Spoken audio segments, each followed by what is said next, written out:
तब सिद्धे नय सिद्धे संयम सिद्धे चरित्र से नाणम मिदंसनम मिया सिद्धे सिरसा नमस्सामि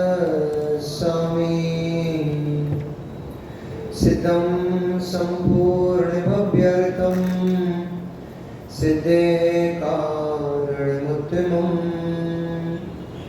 प्रशस्त दर्शन ज्ञान चारित्र प्रतिपादनम् सुरेंद्र मुक्त श्रेष्ठ पाद पद्मा सुकेशरम् प्रणमामि महावीरं लोकत्रितय मंगलम् नमो अरिहन्ताणं नमो सिद्धाणं नमो आयरीयाणं नमो वज्रायाणं नमो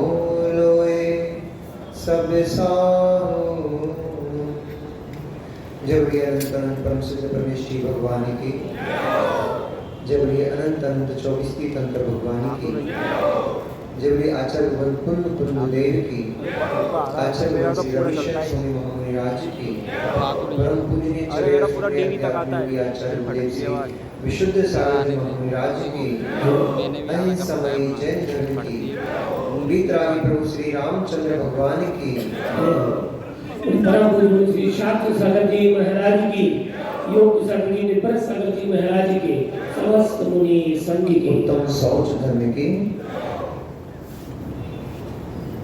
मनुष्यों।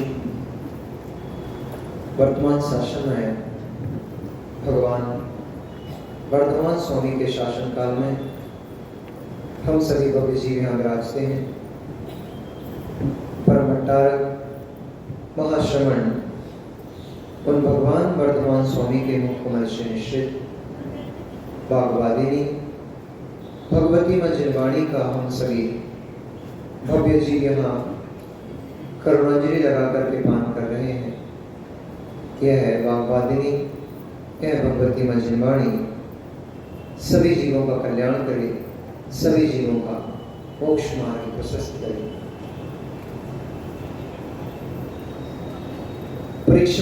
परीक्षा सूत्र नामक ग्रंथ में आचार्य भगवंत ने लिखा,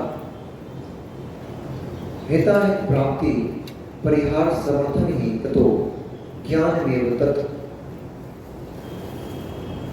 ज्ञान वही है जिससे हित की प्राप्ति होती हो और अहित का परिहार होता हो। जिससे अहित का परिहार न होता हो और हित की प्राप्ति ना होती हो, वह ज्ञान नहीं, उसे आचार्य भगवंत ने अज्ञान कहा है।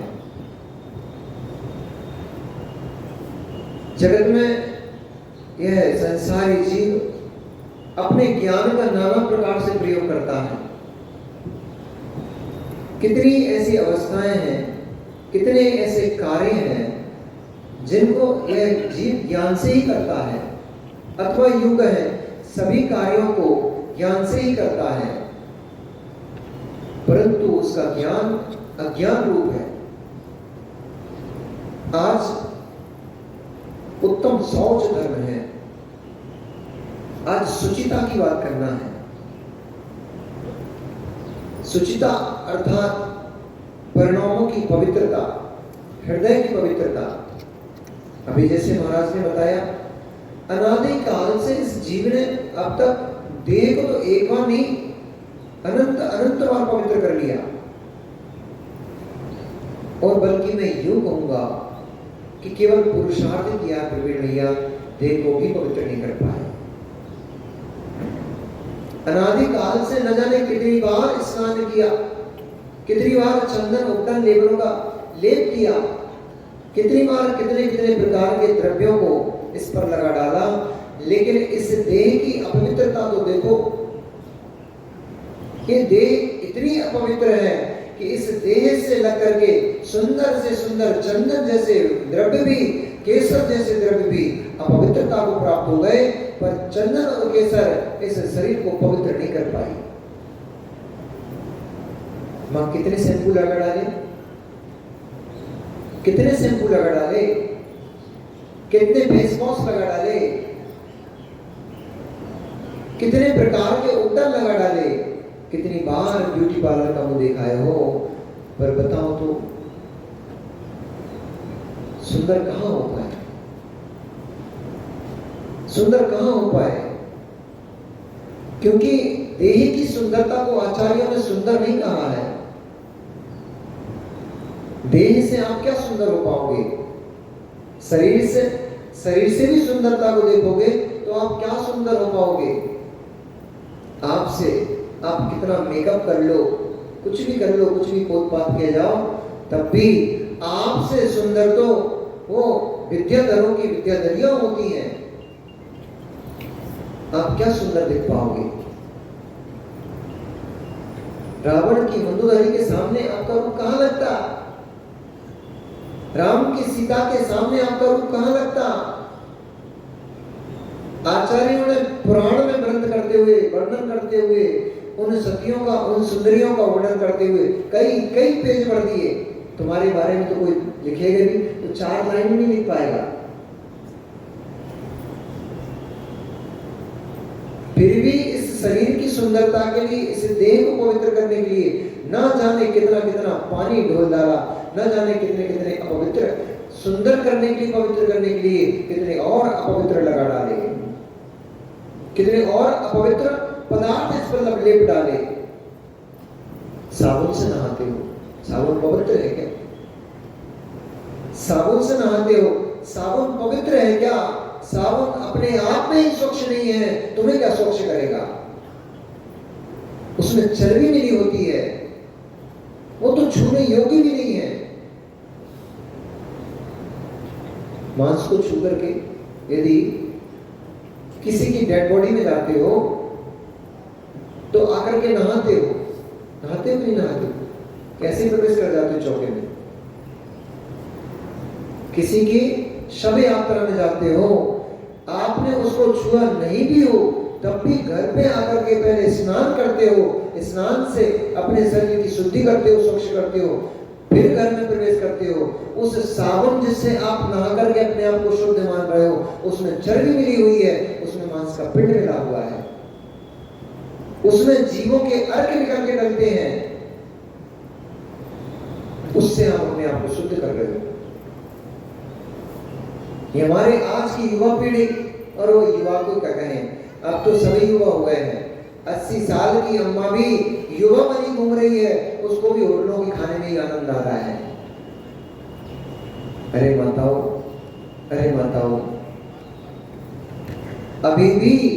अभी भी शुद्ध अशुद्ध का परिचय नहीं कर पा रहे हो, भक्ष अभक्ष का परिचय नहीं कर पा रहे हो, तो क्या आप नरकों में जाकर परिचय करोगे? 70 साल की उम्र हो गई, 80 साल की उम्र हो गई है, अब पैर हाथ चलना बंद कर दिए हैं, खटिया पे बैठे ऐसे लटक रहे हाथ पैर, जैसे खाई में यमराज की मृत्यु रूप जो खाई है, उस मृत्यु रूप खाई में ही पैर लटका के बैठे, कब सड़क जाओगे पता ही नहीं है। परंतु फिर भी अवश्य पदार्थों का त्याग करने का मन नहीं हो पा रहा। कहां तुम्हारे पास शौच धर्म है? कहां शौच धर्म पड़ेगा तुम्हारे पास? अभी तुम्हारे पास तो त्याग ही नहीं हो पा रहा है। कहां शुचिता पड़ेगी? ना शौच नहीं है तो ना क्षमा है, ना आर्जव है, ना मार्दव है। सभी में परिणामों की शुचिता की आवश्यकता होती है। भावों की शुचिता ही शौच है, भावों की अशुचिता ही अशुद्धि है, अशुचि है। कितना दीप कर डाला इस देह के लिए, इस शरीर के लिए, कितना खिला डाला, कितने भोग भोग डाले इस शरीर से, परंतु कब इस शरीर से तृप्ति हो पाएगी बताओ तो? कौन सा ऐसा भोग इस शरीर का है जिसको आपने ना भोगा हो, और कौन सा ऐसा भोग इस शरीर का है जिसको सैकड़ों लाखों हजारों करोड़ों बार आप भोग चुके, और अब आपका मन कर गया अब इस भोग को नहीं भोगना। एक आध भोग तो बताओ, एक आध इंद्रिय का विषय ऐसा। 5 इंद्रिय हैं, मन है, शारीरिक स्थितियां हैं, इन सब में कोई एक ऐसा भोग मुझे बताओ कि कब से भोग रहे हो, कब से शरीर मिला है आपको? मां, कब से मिला शरीर आपको? अभी भैया कब से मिला शरीर? कितना समय हो गया शरीर मिले? शरीर मिले कितना समय हो गया आपको, ये पूछ रहा हूं मैं। 25 साल तो तुम्हें ये शरीर मनुष्य शरीर मिले हुआ है मित्र। 25 साल का तो तुम्हें ये वाला शरीर मिले हुआ है। इससे पहले कोई शरीर नहीं था कि तुम्हारे पास? इससे पहले अशरीरी थे क्या? अशरीरी मात्र सिद्ध परमात्मा होते हैं। इससे पहले किसी दूसरे शरीर में निवास करते थे, उससे पहले किसी तीसरे शरीर में निवास करते थे।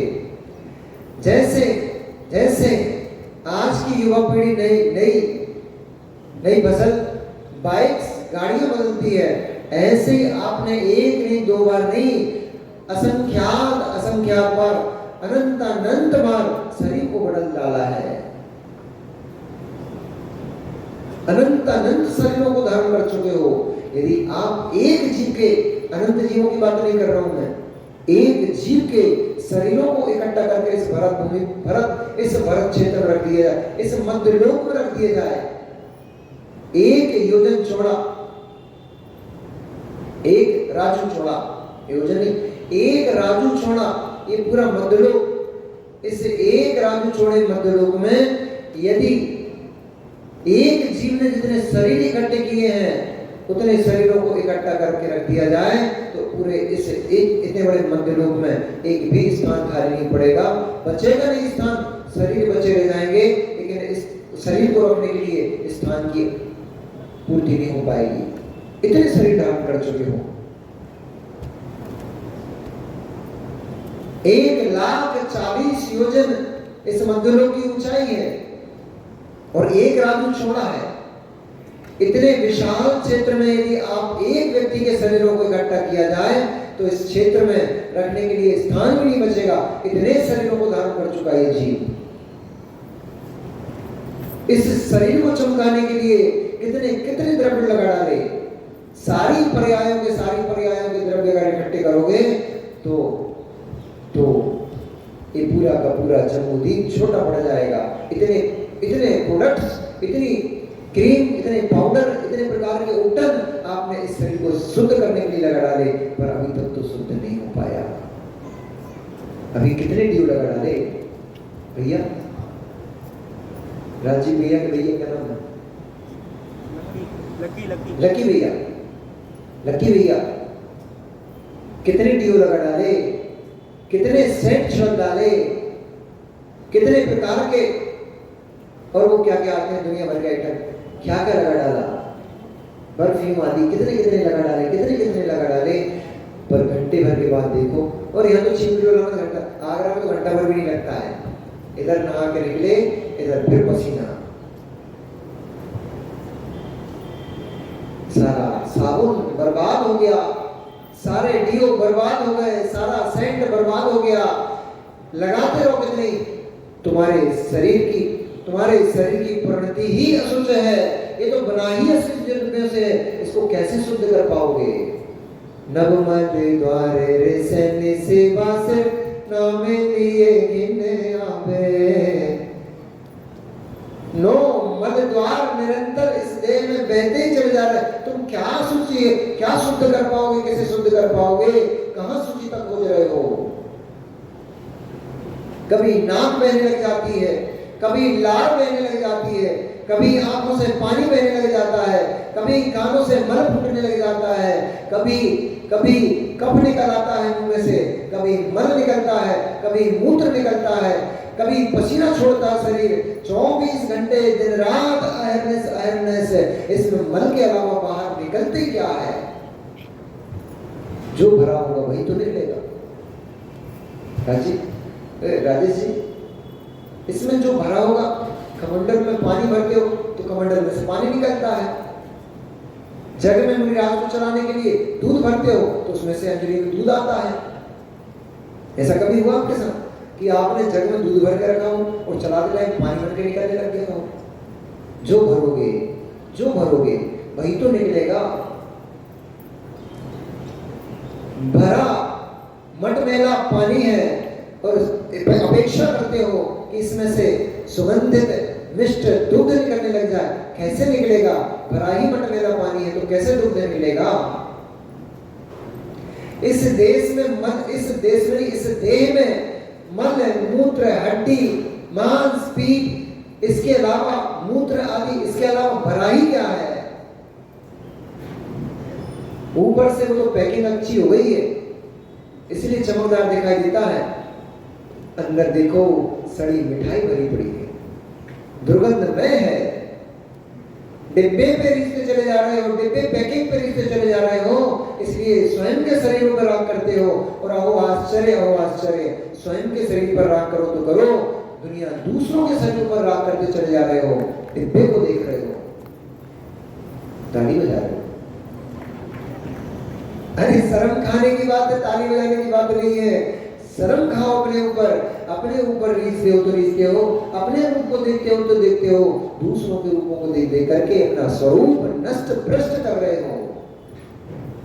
कितनियों को देखने डाला, कितनी स्त्रियों के रूप देख डाले और कितने परिणाम विकृत कर डाले।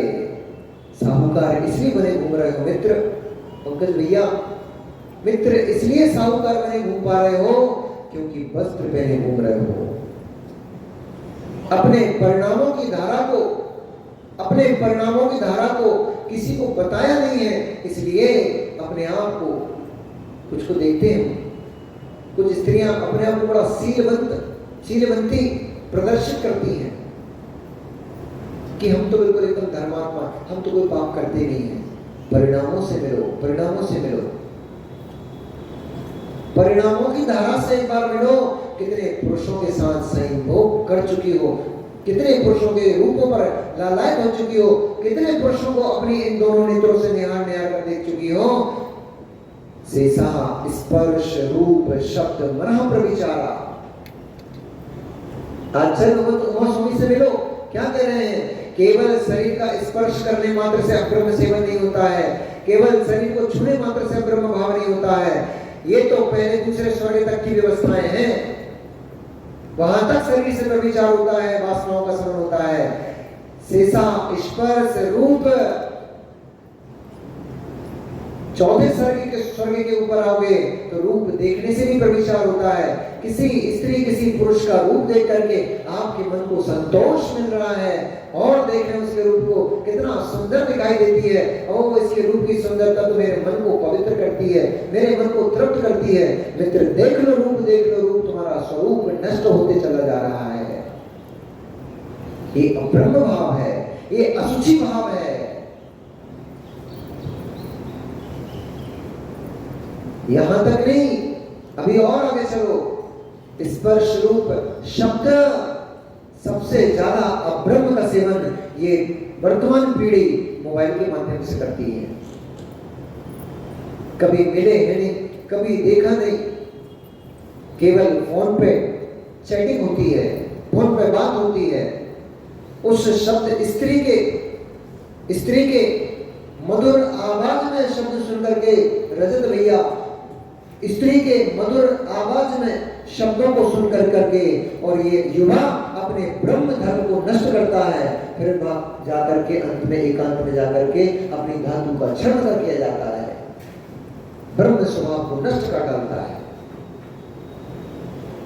शब्द प्रविचार, असुचि भाव, मनः प्रविचारा, ये तो और बड़ा है। मनः प्रविचारा, कभी किसी को बाजार में घूमते हुए एक दृष्टि देख ली थी, ना बिटिया तुम्हें पहचान पा रही है, ना बेटा तुम्हें पहचान पा रहा है, लेकिन मन ही मन चिंतन में वही रूप बार बार घूम रहा है, वही रूप बार बार घूम रहा है। मनः प्रविचारा, आपके मन में स्त्री का चेहरा घूम रहा है, स्त्रियों के मन में पुरुषों का चेहरा घूम रहा है। मनः प्रविचार, मन से अब्रह्म का सेवन हो रहा है। असुचि भाव,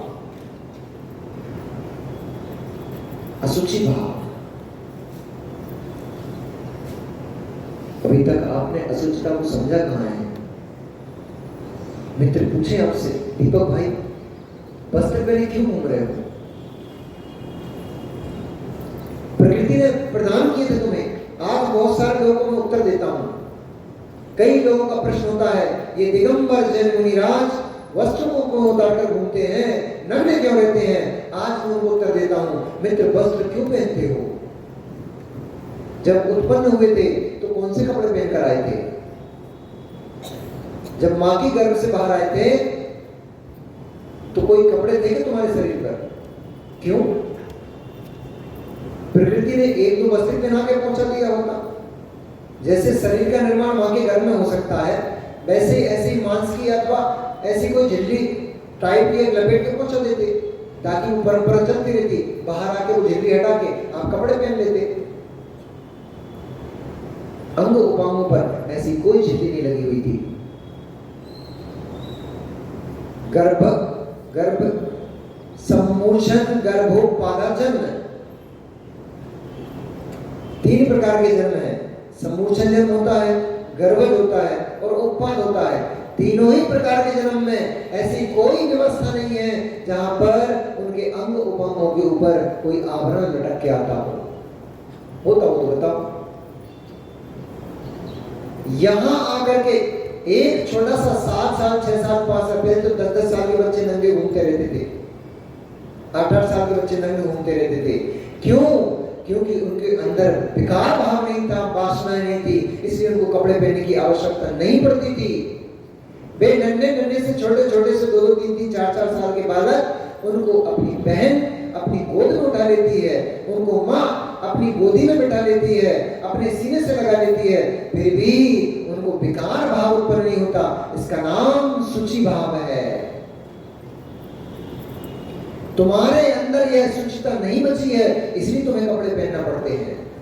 तुम्हें कोई स्त्री स्पर्शित कर मात्र कर ले, स्पर्शित तो बहुत दूर की बात हो गई, स्त्री तुम्हें एक नजर देख भर ले, तुम्हारे मन में विकार भाव उत्पन्न हो जाते हैं, विकारी भाव उत्पन्न हो जाते हैं, तुम्हारे परिणाम खराब होने लग जाते हैं। इसलिए तुम्हें वस्त्रों से उनको ढकना पड़ता है।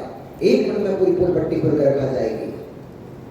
ये दिगंबर मुनिराज धन्ना ते भगवंता, ऐसे दिगंबर मुनिराज धन्य है।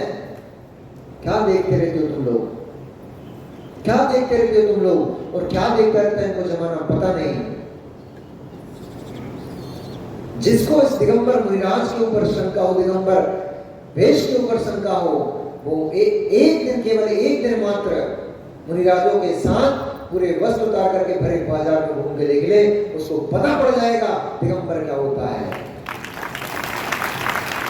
शुचि भाव क्या होता है, परिणामों की शुचिता क्या होती है, उसको पता पड़ जाएगा। वस्त्र उतारना कोई शौक थोड़ी होता है। वस्त्र उतारना कोई शौक नहीं होता। आचार्य गोविंद ने एक बड़ा अच्छा सूत्र दिया था, हमें वस्त्र उतारने का शौक नहीं है, वस्त्र इसलिए उतार के फेंक दिए हमने ताकि कोई भी जीव शोक को प्राप्त ना हो जाए, इसके लिए वस्त्र उतारे हैं।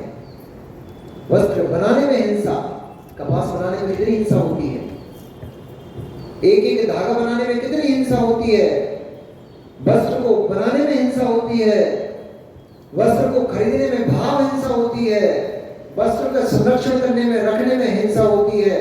पुनैन की गोली डालोगे, कहीं दूसरे प्रकार की गोलियां डालकर जीवों से रक्षा करते हो, मूर्छा लग जाता है बरसात में, जीवों से रक्षा करते हो।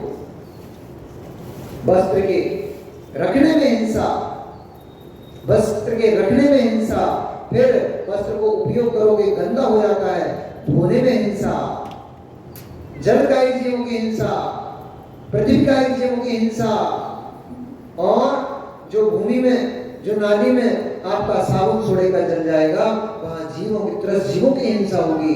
एक वस्त्र को लंगोटी मात्र रखने में हिंसा ही हिंसा है, इसलिए मुनिराज वस्त्र धारण नहीं करते। इन्होंने अपने परिणामों की विकृति को नष्ट कर डाला है, इन्होंने अपने परिणामों को सूचीमय कर लिया है, विषय वासनाओं से मुनिराज परे हो चुके हैं, इसलिए अब इनको आभरण रूप वस्त्र की आवश्यकता नहीं पड़ती। ये यथाजात स्वरूप जैसे पैदा होता है, जन्म लेता है बच्चा, उसी रूप ये नगर में भ्रमण करते रहते हैं। सारी स्त्रियों को देखते हुए भी और सुंदर सुंदर युवतियों को देखते हुए भी ये मुनिराज अपने परिणामों को विकृत नहीं होने देते हैं। क्यों? तुम्हारे अंदर विकृति आ जाएगी, तुम तो कपड़ों से ढक लोगे। कितनी बड़ी साधना है, करके तो देखो, एक दिन पता पड़ जाएगा। एक दिन स्त्रियों के लिए तो आदेश नहीं है, परंतु पुरुष तो करके देख सकते हैं कि एक दिन सारे कपड़े उतार करके किसी बंद कमरे में बैठ करके देखो तो तुम्हें ही अपने अंग उपांगों को देख करके लज्जा आने लग जाती है। दूसरे की तो बात क्या कहो, क्योंकि तुम्हारे भावों में विशुद्धि नहीं है, अशुचिता भरी पड़ी है, इसलिए तुम्हें अपने ही शरीर को देख करके लज्जा आने लग जाती है। जिस जीव ने लज्जा को समाप्त कर डाला है, जिस जीव ने शुचि परिणामों को कर लिया है, अपने परिणामों की अशुचिता को नष्ट कर डाला है, वे ही जीव दिगंबर बन करके सुंदर युवतियों के बीच में से भी निकल जाते हैं, परंतु विकार को प्राप्त नहीं होते। इसका नाम शौच धर्म है, इसका नाम शौच धर्म है।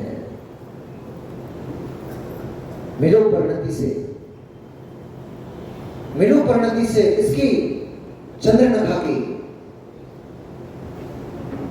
परिणामों में अशुचिता। एक तरफ शंभू के स्वयं पुत्र मरा पड़ा हुआ है, गर्दन धड़ अलग अलग पड़े हुए हैं, और दूसरी तरफ उस वासना से भरी हुई स्त्री का परिणाम तो देखो। राम लक्ष्मण का रूप देख करके तुरंत ही उनके ऊपर मोहित हो गई और क्या विचार करने लग गई। एक क्षण पहले तो शोक कर रही थी, हाय हाय मेरे पुत्र को किसने मार डाला, मेरा पुत्र 12 वर्षों से खड़ग सिद्ध करने के लिए तपस्या कर रहा था, और जैसे ही उसके हाथ में खड़ग आने को हुआ, किस दुष्ट ने आकर के मेरे पुत्र का वध कर डाला। एक क्षण पहले तो शोकाकुलती, शोकग्रस्त थी, रुदन मचा रही थी, चीख रही थी, चिल्ला रही थी। रूप देखते ही स्वरूप विलीन हो गया, रूप देखते ही बेटा विलीन हो गया, रूप देखते ही वासना उत्पन्न हो गई। राम लक्ष्मण के ऊपर आसक्त होकर के निर्लज्ज जाकर क्या कहती है, भैया जब वासना आ जाती है तो लज्जा समाप्त हो जाती है।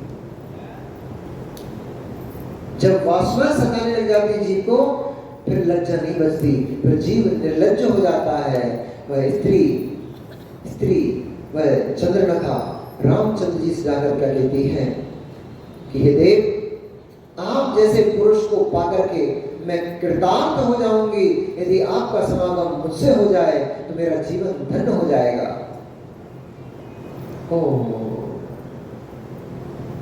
नजरों को नीचे करके चलने वाली स्त्री, लज्जा जिसका गहना कहा जाता है, शील जिसका श्रृंगार कहा जाता है, ऐसी वह स्त्री इतनी वासना में निर्लज्ज होकर के क्या कह रही है, यदि आपका समागम मुझे मिल जाएगा मेरा जीवन धन्य हो जाएगा, मैं कृतज्ञ हो जाऊंगी। राम ने कहा मेरे साथ तो मेरी पत्नी है, इसलिए पर स्त्री भोग क्षत्रिय पुरुषों को शोभा नहीं देता है। हे बाले, तू जहां निवास करती है तू वही निवास कर, अपने पति के साथ समागम को प्राप्त हो। तुझे किसी पर पुरुष के प्रति यह आसक्ति भाव शोभा नहीं देता है, ये तेरे लिए पाप बंध का राम कह रहे हैं, ये तेरे लिए पाप बंध का कारण है, ये तेरे लिए दुर्गति का कारण है। मित्रों, राम की पूजा ही मत करते रहो, राम के गुणगान ही मत गाते रहो, राम के उस शुचि भाव को पकड़ कर देखो कि एक स्त्री उनके सामने एक स्त्री उनके सामने खड़ी हुई है, वो उनके साथ भोगाकांक्षा को लेकर के बैठी हुई है, परंतु राम क्या कह रहे हैं, तू पर स्त्री है, पर स्त्री के लिए पुरुष नपुंसक होता है, पर स्त्री के लिए पर पुरुष नपुंसक होता है। परिणामों की कितनी पवित्रता इस शुचि धर्म के, आज यह शुचि धर्म है, शौच धर्म है, इस शौच धर्म में परिणामों की पवित्रता उत्पन्न करो।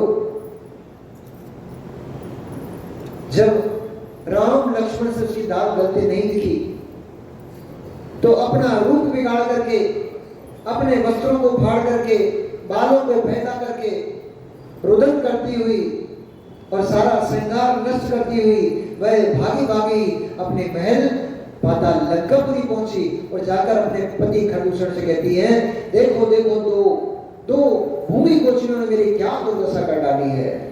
तुम्हारे पुत्र शंभु को उन्होंने मार डाला है और मेरे साथ जबरदस्ती करके बलात्कार करने का प्रयास किया। जैसे तैसे पुण्य के योग से, भाग्य से मैं अपनी जान बचाकर भागकर यहाँ पहुंची हूँ, मेरी रक्षा करो। पति का धर्म अपनी पत्नी की रक्षा करना होता है। मायाचारी, घोर मायाचारी, शीलबद्ध पुरुषों के ऊपर भी ऐसा लांछन लगाना ये घोर मायाचारी है, ये असुचि पर नाम है, ये असुचि पर नाम है। ये परिणाम श्रेष्ठ पुरुषों को शोभनीय नहीं होते हैं, शोभा नहीं देते हैं। उस दुराचार्य ने क्या किया, जाकर जब ऐसी कथा खरदूषण से कही, खरदूषण तुरंत ही आग बबूला हो गया और त्रिशूल उठा करके शीघ्र ही राम लक्ष्मण से युद्ध करने के लिए उद्यत हुआ। तब तुरंत ही जो विचारशील मंत्री थे, उन विचारशील मंत्रियों ने खरदूषण से कहा, राजन इतनी शीघ्रता करना ठीक नहीं है, क्योंकि शंभु कुमार के द्वारा सिद्ध सूर्यहरास खड्ग अब उन भूमि गोचियों के पास है और जिसके हाथ में वह खड्ग है वह अजय है, उसे तुम ऐसे जीत नहीं पाओगे। इसलिए उसका तोड़ हमारे आपके क्या होता है, पत्नी का भाई क्या कहलाता है, बहनोई, साला। तो इस सूर्यहरास खड्ग का तोड़ दशानन के पास है, क्योंकि उसके पास चंद्रहरास खड्ग है, वही इसका वध कर सकता है, तुम इसका वध नहीं कर पाओगे। इसलिए धीरता दिखाना उचित कार्य नहीं है, धीरता दिखाना उचित कार्य नहीं है। किसी भी काम में थोड़ा धैर्य रखो, अधीर मत हो, किसी भी कार्य में अधीर मत हो। अधीरता में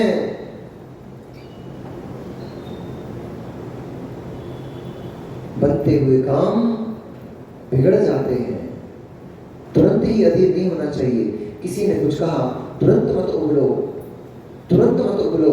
उबला पानी हाथ जला देता है, शीतल पानी जले हुए हाथ को भी ठंडक प्रदान कर देता है। पानी को ठंडा होने दो। तुरंत उबल करके तुम अपना घर बर्बाद कर लेते हो, अपने ही मित्रों के बीच में अपने आप को शत्रु बना करके बैठा देते हो।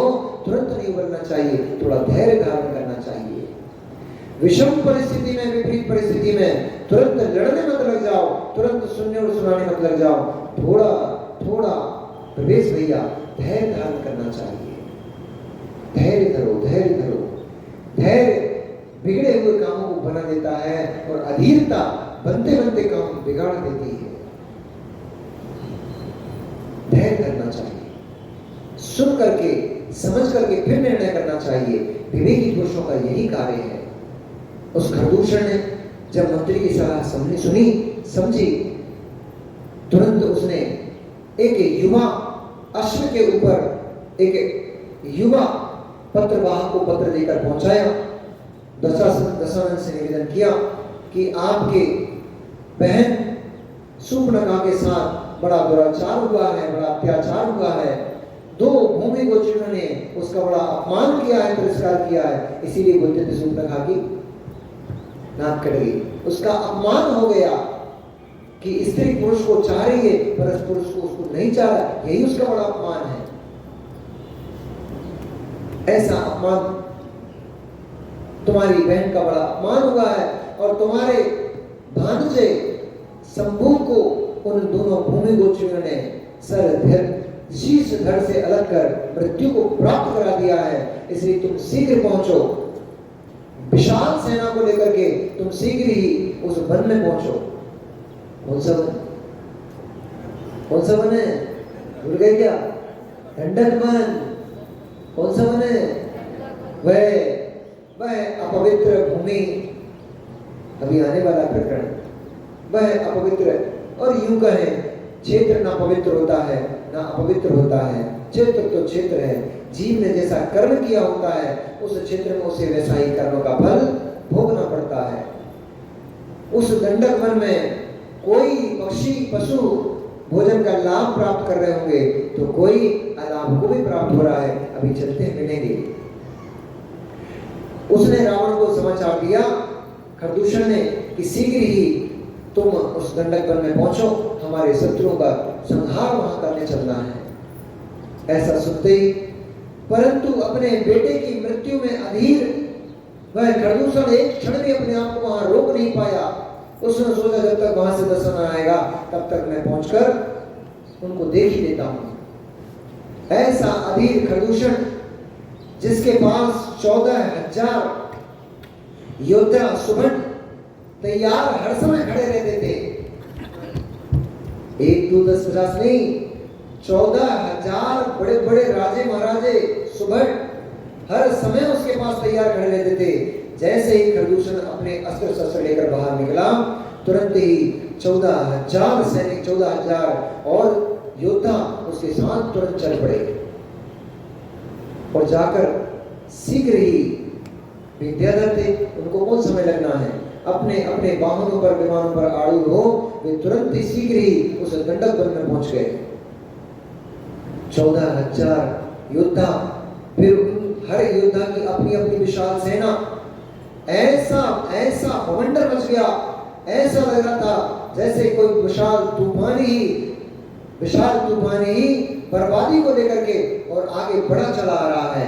ऐसा वह विशाल सेना को लेकर के खरदूषण शीघ्र ही उस दंडक वन के निकट पहुंच गया। घोड़ों की टाप, हाथी की चिंगाड़, पैदल सैनिकों के पैरों की आवाजें, खड़क भाला आदि की खन खन की आवाजें, ऐसी आवाजों ने चारों दिशाओं को बहरा कर दिया। ऐसी आवाजों को सुन करके सीता भयभीत हो उठी। सीताराम से आलंगित होते हुए उन्होंने कहा, हे आर्यपुत्र, देखो देखो वहां दूर देखो, बहुत दूर से आसमान ऐसा प्रतीत होता है जैसे सावन की काली घटाएं उमड़ के चली आ रही हो। ऐसा वह दूर से आसमान आच्छादित होता हुआ लगता है कोई बहुत बड़ी अनहोनी घटना होने वाली है। मुझे लगता है कि जिस तपस्या करने वाले योद्धा को लक्ष्मण ने मारकर उसकी यह खड़क सिद्ध की है, लगता है उसका परिवार बदला लेने के लिए क्रुद्ध होकर के हमारे निकट चले आ रहा है। अब क्या होगा? इतनी आवाजें, इतनी बड़ी सेना के सामने हम क्या करेंगे? पर जिसके पास भाग्य होता है उसका समुद्र की बड़ी बड़ी पल्लड़, बड़ी बड़ी लहरें भी, बड़ा बड़े तूफान भी, सुनामी भी कुछ नहीं बिगाड़ पाती हैं। आपने देखा नहीं क्या? एक बार एक बस डूबने की खबर आई थी कि एक बाढ़ में, बरसात के समय में एक बस नदी में कूद गई। उस नदी में जितने भी यात्री थे सारे के सारे यात्री मरण को प्राप्त हो गए। एकमात्र 3 साल का बच्चा था जो बस की सीट उखड़ गई थी तो सीट पे बैठा हुआ था, वो नदी में सीट के ऊपर बैठा तैरता चला जा रहा है। बाड़ी, एमपी में बाड़ी करके एक स्थान है, वहां बहुत बड़ा डैम है, बारमा डैम। उसमें उस डैम से एक नदी निकलती है, वारणा नदी। उस नदी की एक घटना है। हम उस समय बरेली में, मतलब बाड़ी के पास ही बरेली है, वहां हम उसमें पढ़ते थे। उस समय बहुत समय पुरानी घटना है, लगभग 20 साल पुरानी, 25 साल पुरानी घटना होगी ये। तब न्यूज़पेपर में और टीवी चैनल पे भी ये बहुत न्यूज़ चली थी। पूरी बस डूब गई थी, पूरी बस डूब गई थी। पूरी बस में जितने यात्री थे सब चले गए थे। केवल एक 3 साल 4 साल का बच्चा था जो उस बस में। व्याधि आदि भी उनको ही सताती है जिनका पुण्य क्षीण हो जाता है, जिनका आयु कर्म नष्ट हो जाता है, जिनके पास पुण्य कर्म की सत्ता बैठी हुई है, आयु कर्म शेष बचा हुआ है। आदि व्याधि उनका कुछ भी नहीं बिगाड़ पाती। भारी सेना को लेकर के वह खरदूषण रामचंद्र जी के निकट ही पहुंच गया। तब रामचंद्र जी ने सीता को सांत्वना देते हुए कहा, अरे प्राण वल्लभे, क्या तुझे हमारी शक्ति पे भरोसा नहीं है? क्या तू नहीं जानती कि ये जो सैनिक आ रहे हैं, ये जो योद्धा आ रहे हैं, ये तो हमारे लक्ष्मण के बाएं हाथ के भी नहीं है, दाहिने हाथ तक तो बाद में पहुंचेंगे। इसलिए तू भयभीत मत हो, भय को छोड़, भय नहीं करना चाहिए। जिस जीव की मृत्यु आ चुकी है उसे 3 लोक में, ब्रह्मांड में कोई भी नहीं बचा सकता। और जिस जीव का मृत्यु अभी नहीं आई है, जिसका जीवन अभी शेष है, उसे ब्रह्मांड में कोई भी नहीं मार सकता है। इसलिए निर्भय हो और निर्भय होकर यहाँ बैठ, हम देखते हैं क्या है। उन्होंने कुटिया के अंदर सीता को बिठाया और अपने धनुष तरकश को, बाणों को उठाते हुए वन की तरफ मुख करके, और दोनों भाई खड़े हुए। तब लक्ष्मण ने कहा, हे श्रेष्ठ, इन सबको तो मैं समझता हूं, आप इस देवी सीता की रक्षा करो। इसकी रक्षा करना आपका कर्तव्य है, क्योंकि यह आपकी भार्या है, अर्धांगिनी है। इसलिए आप सीता मां की रक्षा करो, इन सबसे तो मैं निपट लूंगा। और ऐसा कहते हुए रामचंद्र जी को उसने वहीं, लक्ष्मण जी ने वहीं छोड़ा और अपना गांडीव उठाते हुए और 10 तरकस में तीरों को डालते हुए वे लक्ष्मण परम योद्धा की भांति उस पूरे के पूरे जन सैलाब के पूरे सेना सैलाब के सामने जाकर वैसे खड़े हो गए जैसे छोटे छोटे पर्वतों के को घेर के सुमेरु पर्वत खड़ा हो जाता है। ऐसे वह लक्ष्मण उस समय सुशोभित हो रहे थे। विशाल सेना के सामने मात्र अपने गांडी को धारण किए हुए, अपने धनुष बाण को धारण किए हुए मात्र एक लक्ष्मण वहां खड़े हुए थे।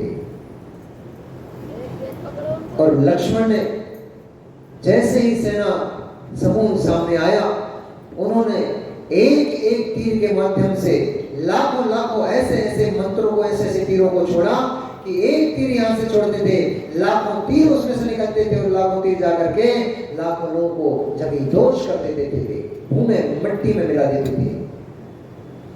कोई तो ऐसे तीर थे जो विस्फोट होते थे बम की तरह, और एक विस्फोट से हजारों सैकड़ों लाखों सैनिक भस्मीभूत हो जाते थे। कोई ऐसे तीर छोड़ते थे वो लक्ष्मण जिससे उनका पाप होते थे। ऐसा लगता था ब्रह्मांड के सारे उल्काएं और तारागण सभी के सभी अपने स्थान से च्युत होकर के और वज्र के समान उन सैनिकों के ऊपर टूट पड़े हैं, गिर पड़े हैं। ऐसे नाना प्रकार के कर्तव्यों को दिखाते हुए वे लक्ष्मण उस रणभूमि में शोभा को प्राप्त हो रहे थे। उनकी इस वीरता को देखकर जो 14,000 सुभट खड़े हुए थे वे हाहाकार करने लग गए। वे सब आपस में एक दूसरे से कहने लग गए, ये क्या स्वर्ग से उतरा कोई देव है, अथवा ये क्या महाकाल है जो सीधा का सीधा हमारे सामने आके खड़ा हो गया। ये है कौन जो इतने बड़ी सेना को छत विच्छित करते हुए अकेला ही चला जा रहा है? ये वीर कौन है, इसका नाम क्या है? शत्रु भी वीरता से प्रभावित हो जाते हैं। वे सब के सब लक्ष्मण से प्रभावित हो युद्ध तो कर रहे थे अपनी स्वामी की रक्षा के लिए, परंतु वे सभी के सभी उन लक्ष्मण के सामने नतमस्तक हो चुके थे। शरीर से भले ही नतमस्तक ना हुए हो, लेकिन भावों से तो उन्होंने अपना मस्तक उनके सामने टेक ही दिया था। ऐसी कलाओं को दिखाते हुए लक्ष्मण ऐसे सुशोभित हो रहे थे, ऐसे सुशोभित हो रहे थे, जैसे जैसे बरसती हुई पानी की बूंदों के बीच में जैसे कमल सुशोभित होता हुआ खिला खिला कमल सरोवर के बीच में खड़ा रहता है, ऐसे ही उन सभी योद्धाओं को छत विच्छत करते हुए लक्ष्मण शोभा को प्राप्त हो रहे थे। जब लक्ष्मण और योद्धाओं के बीच में यह युद्ध चल रहा था और सारे के सारे योद्धाओं को लक्ष्मण के द्वारा परास्त देखा, तो खरदूषण स्वयं ही अपने शस्त्रों को उठा करके लक्ष्मण के समक्ष खड़ा हो गया। भाग्य जिसका प्रबल होता है उसकी अपने आप सहायता हो जाती है। बहुत पूर्व समय में जब खरदूषण ने एक विरादित नाम के योद्धा को नगर से बाहर निकाल कर फेंक दिया था, वह जान बचाकर अपनी भाग गया था। वह विरादित समय पाकर के बीतते बीतते और सैनिकों को एकत्रित जगह जगह से नगरों से सैनिकों को लोगों को इकट्ठा कर करके उसने एक बहुत बड़ी सेना का निर्माण कर लिया था। लक्ष्मण के भाग्य से वह विरादित उसी वन से निकल के जा रहा था। शोर सुनकर के उसको मन में भाव उत्पन्न हुआ, ये शोर, ये कोलाहल, ये किस बात का है, चलकर देखता हूं। ऐसा देखते ही वह लक्ष्मण के पास जाकर के खड़ा हो गया। उसने देखा, अरे एक अकेले योद्धा को एक खरदूषण की इतनी बड़ी भारी सेना जोड़कर खड़ी हुई है। उसके मन में पूरा का पूरा दृश्य सामने बिजली की तरह पहुंचने लग गया कि इस खरदूषण ने मुझे, मेरे परिवार को नष्ट किया, मेरे सारे सैनिकों को मार डाला था। इस खरदूषण ने मुझे मेरे राज्य से द्रोहित कर दिया था, निकाल कर बाहर खड़ा कर दिया था। आज बड़ा अच्छा मौका है इस सुवर्ण के साथ मैत्री करने के लिए। एक अकेला योद्धा इतनी सेना, बड़ी विशाल सेना को छत कर रहा है। मेरा कार्य इस योद्धा से अवश्य सिद्ध होगा। इसलिए ऐसा भाव करके वो विरादित लक्ष्मण के सामने जाके खड़ा हो गया और उसने निवेदन किया कि हे सौमिन, आप चिंता मत करो, अब आप अकेले नहीं हो। मैं विरादित इस खरदूषण का शत्रु हूं, जिसने बहुत पूर्व काल पहले, बहुत समय पहले मुझे, मेरी पूरे परिवार को नष्ट किया, मेरी पूरी सेना को छत नष्ट कर डाला था। आज इस खरदूषण से बदला लेने का समय आया है। इसलिए आप किंचित भी चिंता को प्राप्त मत होना, मैं और मेरी पूरी सेना आपके साथ है। ऐसा बोलकर वह विरादित अपना शस्त्र अस्त्र उठा करके सेना के ऊपर टूट पड़ा। उसने योद्धा को उठाई और शत्रुता के भार से और भारी हो चुका था। और जिस खरदूषण ने उसके परिवार को नष्ट किया था, उससे बदला लेने की कामना से वह अत्यंत क्रुद्ध और अत्यंत ही विकराल हो चुका था। ऐसा विरादित रथ पे चढ़कर सारे योद्धाओं को नष्ट भ्रष्ट करते हुए अंदर सारी सेना के बीच में घुस गया। इधर जैसे ही खरदूषण ने अपनी सेना को छत देखा, तुरंत वह स्वयं ही लक्ष्मण के समक्ष आकर के खड़ा हो गया, युद्ध करने लग गया। खरदूषण और लक्ष्मण के बीच में ऐसा भयंकर युद्ध हुआ, ऐसा भारी युद्ध हुआ कि सैनिकों को देखने वाले सैनिकों की तक रूह कांप जाती थी। ऐसा युद्ध को प्राप्त वह भूमि कपाने लग गई, थरथराने लग गई, पर्वत चटक के गिरने लग गए, नदियों ने बहना बंद कर दिया और पक्षियों ने चहचहाना बंद कर दिया। उस वन के जो वनचर प्राणी थे तो वन को छोड़ करके भाग गए। ऐसा भयंकर लक्ष्मण और खरदूषण के बीच में युद्ध हुआ। उस युद्ध की पूरी कथा करने में तो आचार्य उपंत कहते हैं गर्दन परमेष्टि भी सक्षम नहीं है, तो फिर मैं कैसे उसका वर्णन कर पाऊंगा। बस यही मानो कि पूरी पृथ्वी मात्र भूचाल ही भूचाल से भरी थी और कुछ नहीं था। तब तक जब तक ये युद्ध चल रहा था, वहां से दशानन अपनी बड़ी विशाल सेना को लेकर के आकाश मार्ग से उस दंडक वन में पहुंच गया।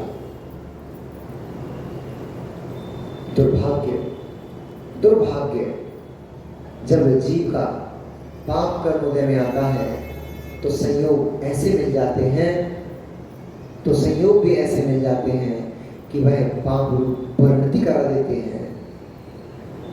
इसलिए कहते हैं भैया, इसलिए कहते हैं समय मिला है, कुछ अच्छे कर्म कर लो, समय मिला है, अपने अंदर कुछ अच्छे अच्छे संस्कारों का रोपण कर लो, सिंचन कर लो। यही संस्कार भविष्य में काम आएंगे।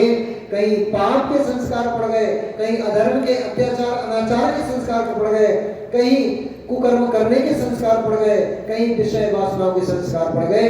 ना जाने कौन से पुण्य के काल में, कौन से समय में आप साधु बनकर बैठे होगे और ये संस्कार उदय में जाएंगे, आपको साधु पद से च्युत कर देंगे। कितने लोग कितने बड़े बड़े साधु अपने साधु पद से भ्रष्ट होकर देखे गए हैं। उनके पीछे उनके संस्कार, उनका पाप कर्म ही था। क्योंकि कर्म की तीव्रता में आपका पुरुषार्थ काम नहीं करता।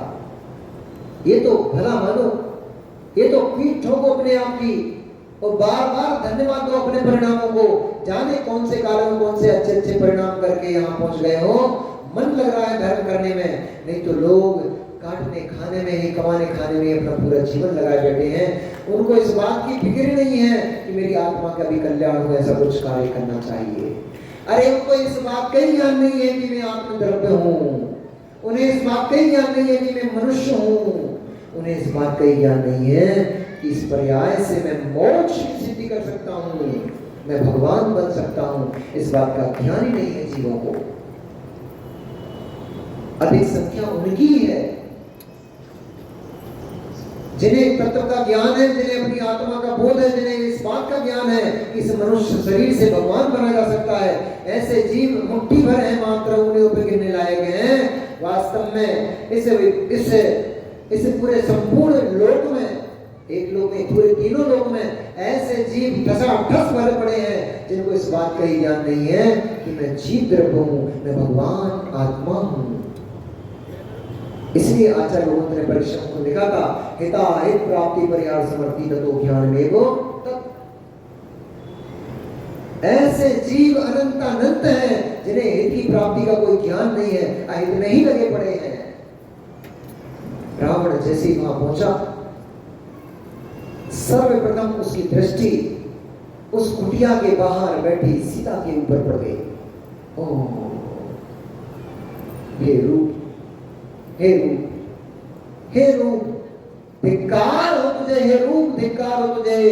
तूने रावण जैसे विद्वान का स्वरूप असुचि में कर दिया, उसका ज्ञान चेतना असुचि में कर दी।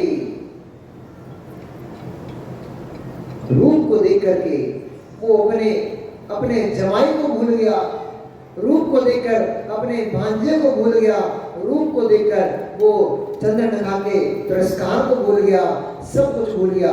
उसको तो मात्र सीता ही सीता दिखाई देने लग गई। उसको तो यह लग रहा था कैसे हो बस इस सीता को प्राप्त कर लूं। तब उसने, चूंकि विद्याओं का स्वामी तो था ही, लाखों करोड़ों विद्याओं उसको सिद्ध थी, उन विद्याओं में एक अविलोकिनी विद्या थी, अविलोकिनी नाम की विद्या थी, जिस विद्या के बल पर वह यही खड़े हुए बहुत सारी बातों का ज्ञान कर सकता था। उसने अवलोकनी विद्या का प्रयोग किया और जाना ये रूपवती स्त्री कौन है, कहां से आई है। उस विद्या ने उसको तुरंत ही बता दिया, ये राम बलभद्र हैं, इनकी पत्नी सीता है, ये जनक, मिथिलापुर के नरेश जनक की पुत्री और अयोध्या के नरेश दशरथ की पुत्र वधू है। जो युद्ध कर रहा है वो नारायण है, लक्ष्मण, और जो इस कोमलांगी के साथ में बैठा हुआ है यह पद्म राम है, यह बलभद्र है। ऐसा सारा का सारा वृत्तांत उसके ज्ञान में आ गया। और जैसे ही उसने इस बात को जाना, वह सीता के रूप पर मोहित अब बस यही प्रयास करने लग गया कि कैसे राम को यहां से हटाऊं और कैसे सीता को प्राप्त कर लूं। ऐसा भाव करते ही उसने विद्या का प्रयोग किया। विद्या के प्रयोग से यह जाना कि कैसे राम को यहां से हटाया जा सकता है। तब उसने जाना कि जब लक्ष्मण युद्ध के लिए जा रहे थे तब वो राम से बोल के गए थे कि यदि मैं विपत्ति में फंस जाऊंगा भैया तो मैं सिंहनाद करूंगा, और सिंहनाद को सुनकर के आप मेरी रक्षा के लिए जाना। और जैसे ही उसने ये जाना यही अवसर है, उसने तुरंत ही रावण ने और सिंहनाद की आवाज अच्छे से नहीं सुन करके, क्योंकि राम को इस बात का भय था लक्ष्मण अकेले युद्ध कर रहा है, इसलिए सिंहनाद की आवाज सुनकर तुरंत ही अपना गांडीव, अपना धनुष और बाण उठा करके वे दौड़े दौड़े लक्ष्मण के पास पहुंच गए। और जैसे ही लक्ष्मण ने राम को देखा, उन्होंने कहा, भैया आप यहाँ कैसे आ गए? आपको यहाँ माँ को अकेले छोड़कर नहीं आना चाहिए था, सीता भाभी को अकेले छोड़कर आप यहाँ कैसे आ गए? राम ने कहा, भाई तू ही ने तो सिंहनाद करके मुझे बुलाया, मैंने नहीं भैया नहीं, मैंने कोई सिंहनाद नहीं किया है। इस मायावी की कोई विद्या, अगर कोई छल हमारे साथ हुआ है, छल के कारण से, छल से किसी ने सिंहनाद करके और आपको मेरे पास भेज दिया है। हमारी सीता माँ की जान खतरे में है, रक्षा करो उसकी, तुरंत यहाँ से जाओ वापस। इन सबको तो मैं देख रहा हूँ, मेरे साथ में विराजित आ गया है, ये हम मिलकर इनको देख लेंगे। आप शीघ्र ही जाओ, जाकर देखो, वहां कुछ न कुछ अनहोनी अवश्य घटित होगी। राम जब इधर आ रहे थे तो उन्होंने सीता को बहुत सारी पुष्पों की मालाओं से कुटिया के अंदर ढक दिया था, लेकिन वो तो क्षुद्र, वह क्षुद्र रावण, क्षुद्र पुरुष, वह तो ताक लगाकर यही देख रहा था रावण कैसे जाए और सीता को उठा लो। जैसे ही राम उस स्थान को छोड़कर गए, उसने तुरंत ही सीता को उठाया और अपने पुष्पक विमान में बिठाकर उड़ने लग गया। उड़ते हुए क्या हुआ? उड़ते हुए क्या हुआ? क्या सीता उस पुष्पक विमान से छलांग लगा करके नीचे कूद गई, अथवा राम ने पहुंच करके उस पुष्पक विमान को नीचे गिरा करके रावण से युद्ध करने लग गए, अथवा क्या क्या और होने वाला है अब देखेंगे अगली बार। नमो रियंताणं, नमो सिद्धाणं, नमो आर्याणं, नमो वज्रायणं, नमो सब